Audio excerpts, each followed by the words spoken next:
నమస్తే. ఏటీవీ న్యూస్కు స్వాగతం. మరాఠా యోధుడు ఛత్రపతి శివాజీ మహారాజ్ ఉపయోగించిన రహస్య ఆయుధం వాఘ్నక్ అంటే పులిపంజా 350 ఏళ్ల తర్వాత భారత్కి చేరింది. బుల్లెట్ ప్రూఫ్ కవర్లో భారీ సెక్యూరిటీ మధ్య దీన్ని మహారాష్ట్ర ప్రభుత్వం భారత్కు తీసుకొచ్చింది. సతారాలోని ఛత్రపతి శివాజీ మ్యూజియంలో దీన్ని ఉంచారు. ఈ వేడుకలకు రాష్ట్ర ముఖ్యమంత్రి ఏక్నాథ్ షిండే, డిప్యూటీ సీఎం దేవేంద్ర ఫడ్నవీస్, ఇతర నాయకులు తరలివచ్చారు. సతారాలో 7 నెలల పాటు వాఘ్నక్ను ప్రదర్శనకు ఉంచుతారు. ఇన్నాళ్లుగా లండన్లోని ఆల్బర్ట్ మ్యూజియంలో ఈ ఆయుధం ఉంది. ఈ ఆయుధాన్ని ప్రజలకు చూపించాలని సంకల్పించిన మహారాష్ట్ర ప్రభుత్వం తాత్కాలిక ప్రాతిపదికన 3 ఏళ్ల పాటు ఉంచుకునేందుకు ఆ దేశంతో ఒప్పందం కుదుర్చుకుంది.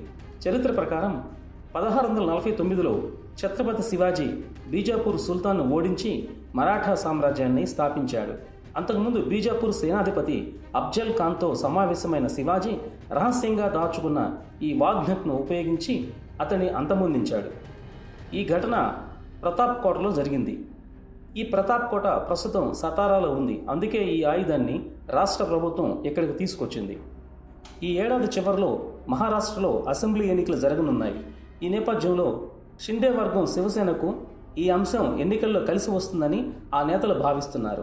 శివసేన వ్యవస్థాపకుడు బాల్ ఠాక్రే వారసత్వాన్ని తామే ముందుకు తీసుకెళ్తున్నట్టుగా సీఎం ఏక్నాథ్ షిండే నేతృత్వంలోని వర్గం భావిస్తున్న వేళ శివాజీ చిహ్నమైన ఈ వాఘ్నక్ ఆయుధం తమ విశ్వసనీయతను మరింత బలోపేతం చేస్తుందని వారు పేర్కొంటున్నారు. Hi, this is Shiva Reddy, Tollywood movie and mimicry artist. ATV Health, ATV Devotional and ATV News. Please subscribe, like and share.